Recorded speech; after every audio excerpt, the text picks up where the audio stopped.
Okay, hello everyone, welcome. My name is Jackie Lever. I'm the Executive Director of North Island Métis, and we are on, North Island Métis on traditional territory of Lakota First Nations, as well as many other First Nations in the Kwakwaka'wakw Nation area. And so I would like to welcome Brodie Douglas today. He's a Métis historian, and I will let him do a little bit more of introduction for himself. Welcome, Brodie. Thank you very much, Jackie, and thank you very much, North Island, for inviting me to present. So as mentioned, my name is Brodie Douglas. My historic Métis ancestry comes from the Narrows of Lake Winnipeg, where my family originates in historic Manitoba House, which is now known as Kinnesota, Manitoba. My grandfather was raised in Selkirk, Manitoba, and came to British Columbia in the early 1950s. At which point he had cut himself off from his Métis identity. So he never told people that he was Métis. My entire family believed we were Scottish up until I was going through university shortly after his passing. And so Métis identity is a topic that is near and dear to me, and especially in discovering Métis history and our Métis culture.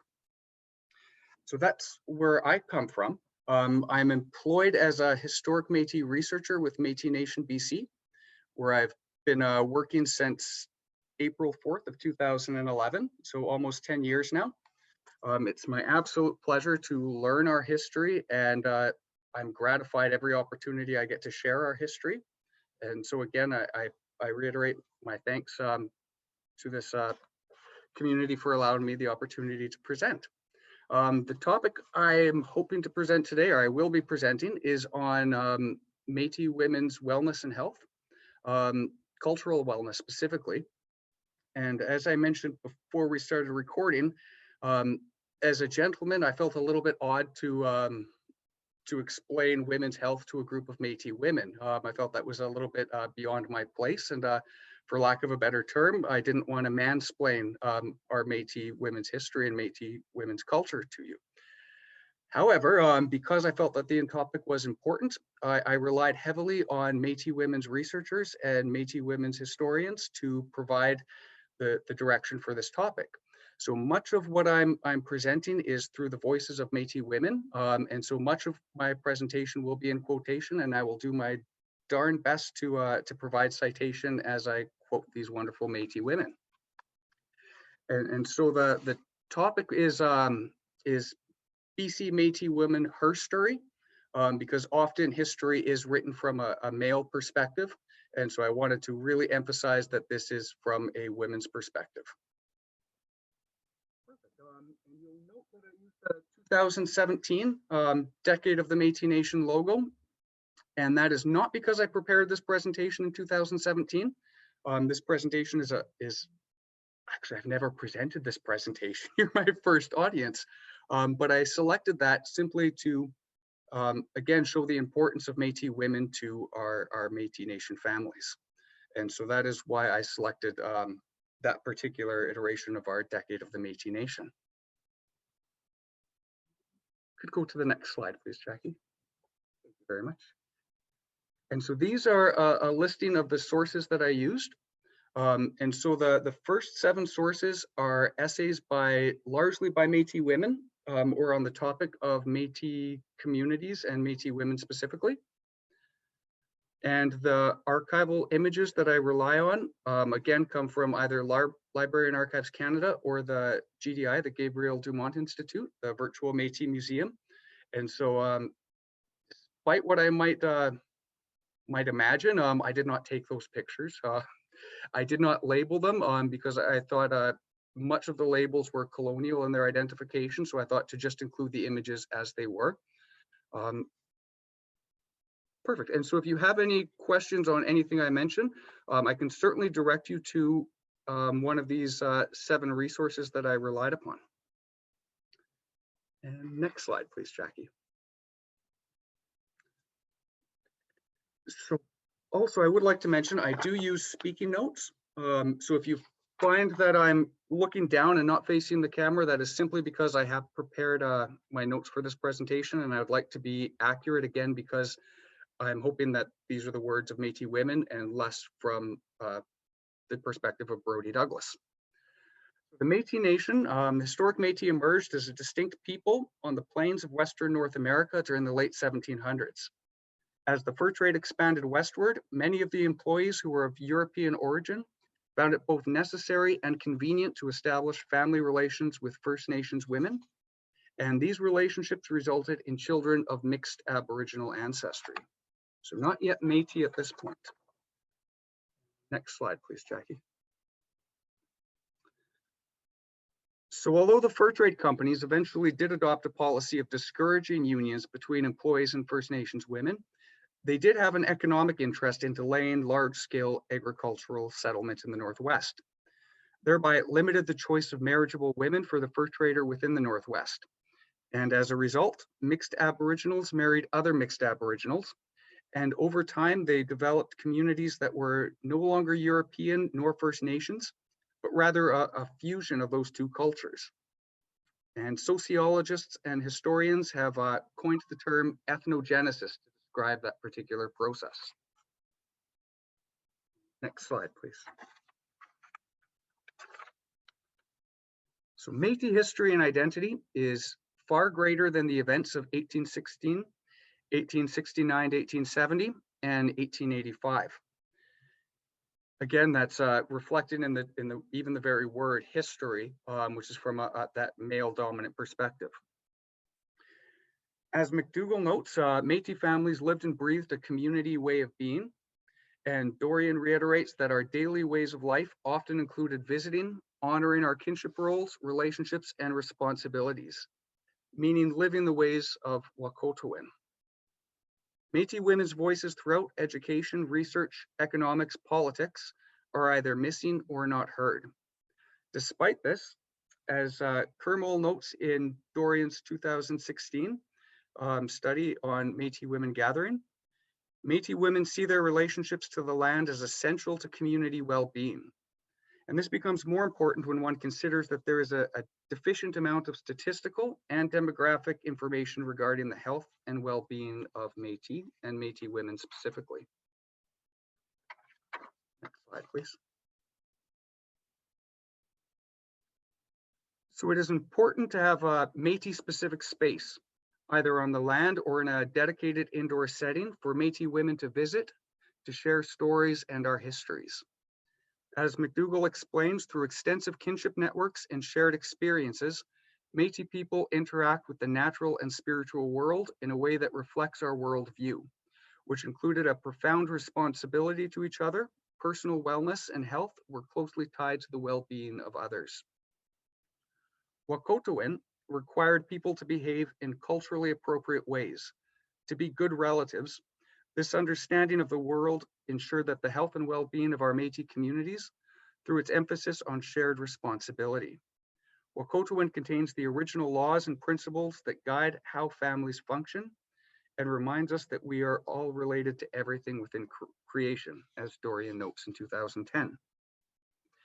Women's kinship relationships are essential for sharing with and transmitting their knowledge to the next generation. While community elders play an important role, kinship ties also play a significant part in the transmission of traditional knowledge.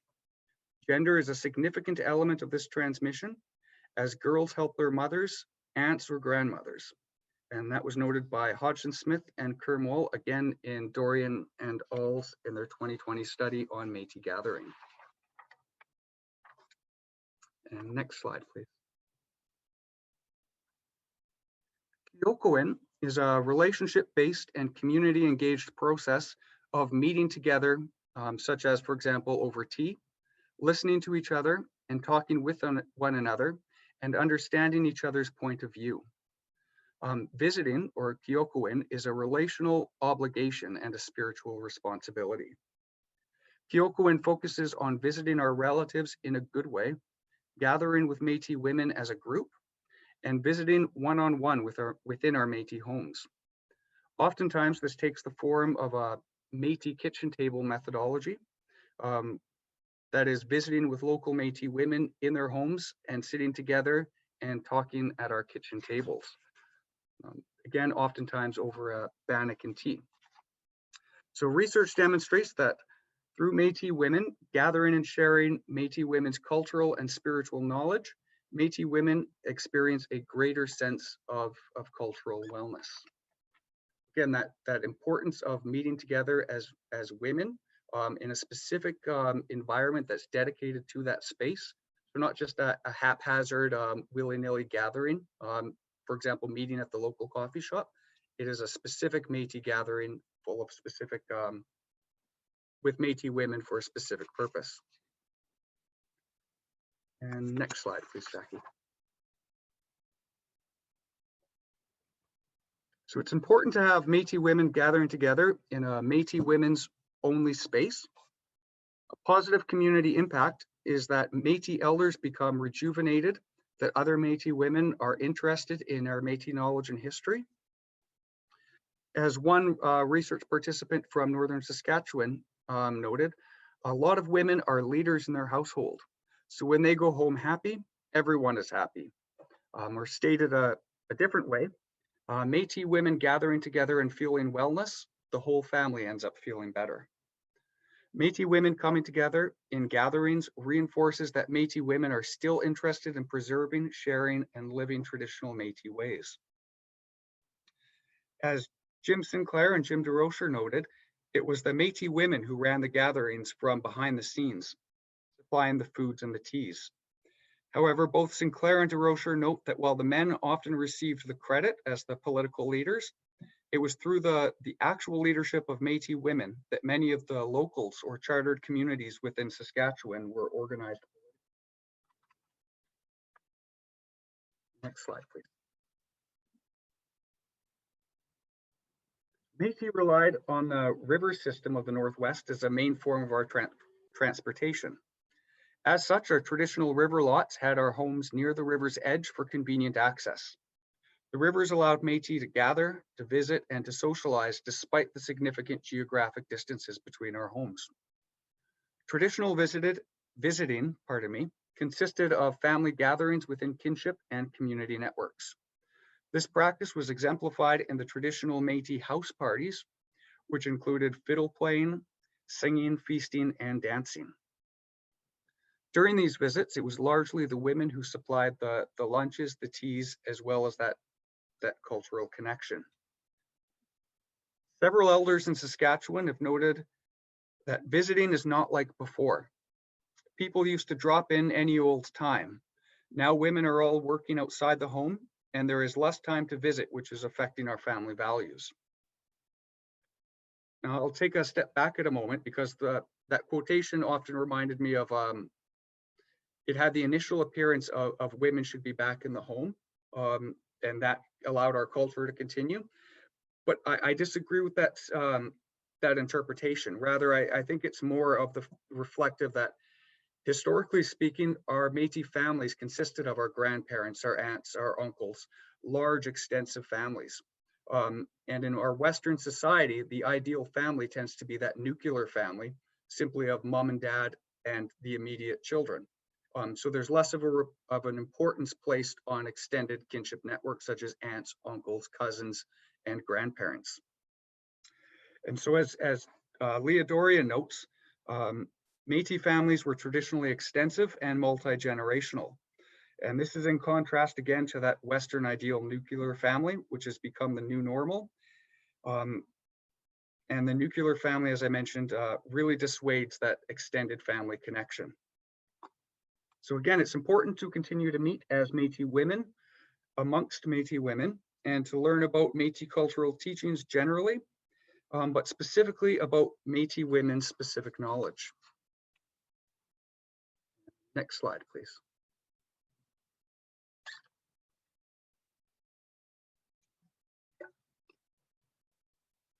Thank you very much. So it's important that Métis women actively participate in cultural knowledge by doing. That is taking part in the action activity through a more of a hands-on learning approach.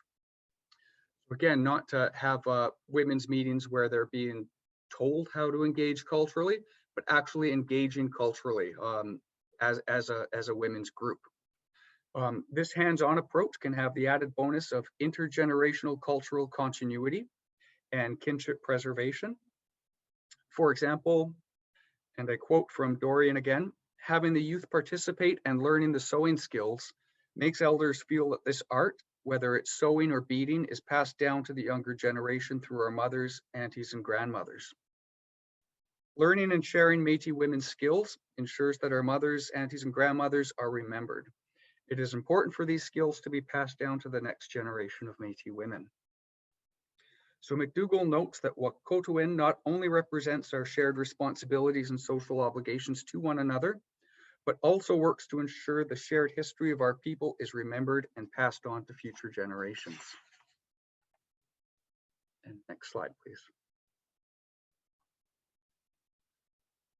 Wellness is a complex issue and tends to be as diverse as our people.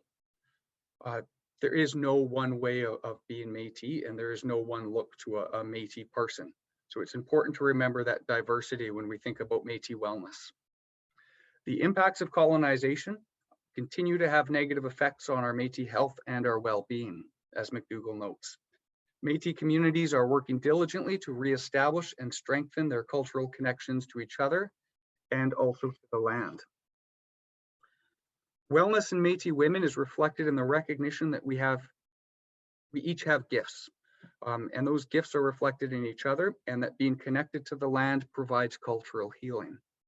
When Métis women gather on the land to exercise their Métis culture as a community of Métis women, emotional and spiritual wellness and a sense of belonging are fostered. A gathering of Métis women is naturally connected with wellness and intergenerational kinship connections within the family and also within the community. Having multi-generations of Métis women participate in gatherings has several positive results. For example, Métis youth benefit by connecting with and learning from their older community members, and elders benefit by gathering in a good way as a community of women. Métis women's gatherings ground the community in Métis culture, and the kinship presence is essential in transferring that Métis knowledge from one generation to the next, and also from the youth to the elders. Next slide, please. Having appropriate and dedicated space to gather is important for Métis women. Whether at home at kitchen parties, or indoor public spaces such as friendship centers and community centers, or on the land, having a dedicated space to gather is important for facilitating visiting and encouraging wellness amongst Métis women. These spaces that Métis women gather in become vital to the Métis community of women, and also thereby become sacred to the Métis community. And within this sacred space, women are able to connect and share their own Métis history, teachings, and stories with other Métis women. Métis storytelling, which is a tradition amongst our people, is deeply connected to the wellness of our community and also to the wellness of our kinship networks. So as one research participant from Saskatchewan noted, when people share, they build trust. Building that trust comes from a lot of storytelling. Elders highlight the importance of learning the old Métis stories and also the importance of sharing the new Métis stories. And I'll just point out that that lady in the center, who looks as very tired, she was suggested to be the woman who paddled along the script commission. So when the script commissioner was going out handing Métis half-breed script, it was that lady there who was paddling those gentlemen out who issued the script. And so you can see even the labors of Métis identification in recognition with our script largely owe their existence to that one Métis woman there. And next slide, please. Gathering as Métis women has a significant impact on personal wellness and well-being. Strengthening kinship relations and a sharing sense of Métis identity promotes pride within our Métis culture and our communities. Sharing Métis stories within a Métis women's gathering promotes confidence and contributes to a sense of Métis community. Reflecting on Métis women's circles, Dorian et al. Note that gathering promotes wellness and a sense of pride of being a Métis woman. Being proud of Métis wasn't always the way that we lived, which reminds me of one of my favorite Métis quotes, "Ce n'est pas beau d'être Métis," which translates to, "It wasn't beautiful to be identified as Métis." Pardon me. So having a Métis women specific gathering consisting of multi-generations from elders to youth promotes cultural continuity and validates personal experiences. So as one Métis elder from Saskatchewan expressed during their research session regarding Métis women, the skill of sewing is part of Métis identity. That is to suggest that many of the skills and mannerisms that we exhibit are rarely associated with Métis identity. That is, until we gather as a community and share our Métis stories, that we recognize that these skills that we have and these mannerisms that we exhibit are shared, and they form part of our collective Métis identity as a Métis community. Next slide, please. So Métis identity is often taught through a male-based cultural narrative, whereupon women's voices and agency are seldom expressed when discussing Métis identity and history. Again, for example, the Battle of Seven Oaks in 1816, the 1869 Red River Resistance, and the 1885 Northwest Resistance tend to be examined from the perspective of Métis men, such as, again, Cuthbert Grant Jr., Pierre Falcon, Louis Riel, Elzéar Goulet, and Gabriel Dumont. However, as McNabb writes, Métis societies have a matrilineal and matriarchal history, wherein Métis women's roles in the family and community were valued and are fundamental to the preservation of Métis culture. So it's beneficial to gather as Métis women, as again, one research participant from Saskatchewan noted, it makes us more visible to one another and within our community. And therefore, we become proud that we know we are Métis. At his trial in 1885, again, reflecting on that matrilineal aspect of our history, and he said that the Northwest is my mother. It is my mother country, and I am sure that my mother country will not kill me, because a mother is always a mother.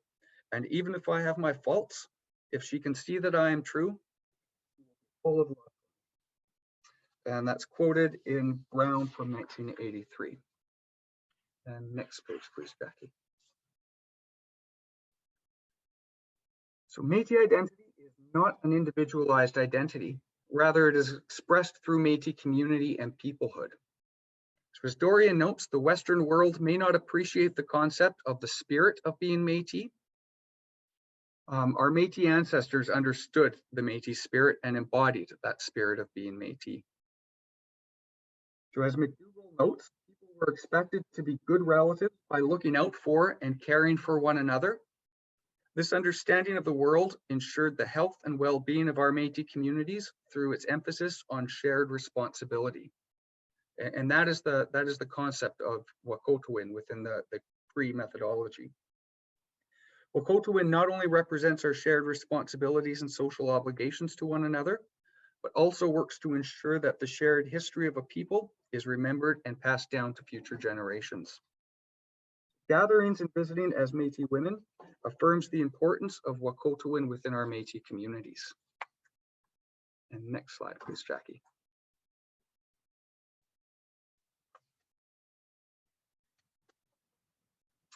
Women have an influential and distinct roles within Métis society.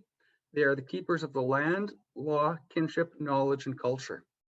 Métis women are an intrinsic part of the Métis world and are not relegated to a subservient role. Again, something that Métis women would never have tolerated. As the nation developed, women's roles developed equally with the men's. More importantly, the extended family became the basic building block of the Métis nation. And in this way, Métis women played a major role in the development of the Métis nation. Since they were essentially the managers of the extended families, through women, the extended families became the source of wealth, honor, and status and resources for the Métis nation. And that quote is from Fred Shore in Threads of the Sash in 2017. Métis culture is a land-based culture. Being on the land connects Métis people to our Métis traditions and our Métis ancestors, and exemplifies the values of personal discipline and respect for the land and its ecosystem. Métis have maintained a strong oral tradition in which storytelling communicates, shares humor, entertains, and informs.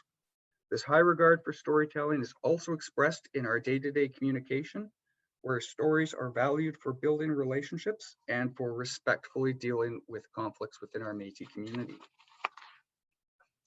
And so that is the final, but I would like to just read you a little bit. I've found this in a Canadian dictionary biography, and it's on one of my ancestors, Malcolm Ross, who was not Métis, but he married a Métis woman. And Peter Fiddler wrote in this journal, and I quote, an Indian woman at the house is particularly... Sorry, Brodie, I'm going to have to stop you because, and I want to mention this before, maybe you can go back. When you approach the screen, we lose your voice. So if you can stay back, the microphone catches you perfectly. So if I can get you to restart that again, I'll just edit this part out. Perfect. I like to be caught. It's much better than to be forgotten. Thank you, Jackie. So this is from a Canadian Dictionary of Biography, and it was written by Peter Fiddler, and it's regarding one of my Métis ancestors, or my non-Métis ancestors, and his Métis wife. And Peter Fiddler wrote that an Indian woman at the house is particularly useful in making shoes, cutting line, netting snowshoes, cleaning and stretching beaver skins that the Europeans are not acquainted with. So in other words, it was our grandmothers who provided the teachings and skills that provided settlers with the skills to survive in the Northwest. Much like in our grandmothers' times, it is the Métis women as the carriers of our culture, history, and values. It is the Métis women who keep our communities strong, active, and grounded in Métis culture. And with that, that would conclude my presentation on historic Métis wellness from a women's perspective.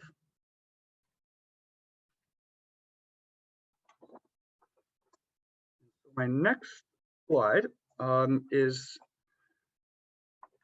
on Louis Riel and the Michif language. So again, I would like to acknowledge that on November 16th will be Louis Riel Day. And next slide, please, Jackie.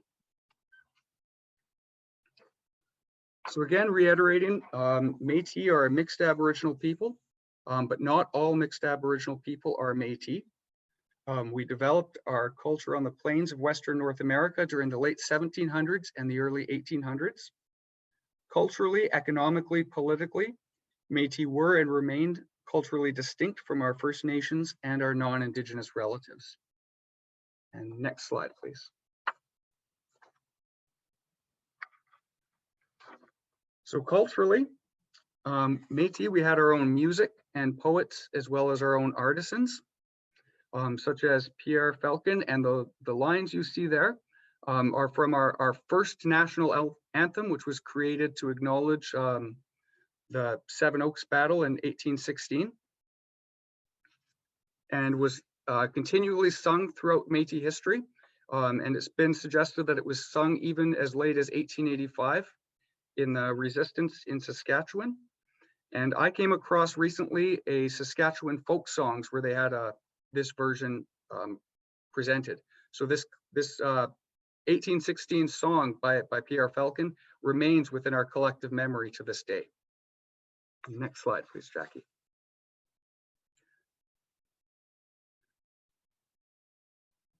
So economically, we were the driving force of the fur-based economy of Western North America.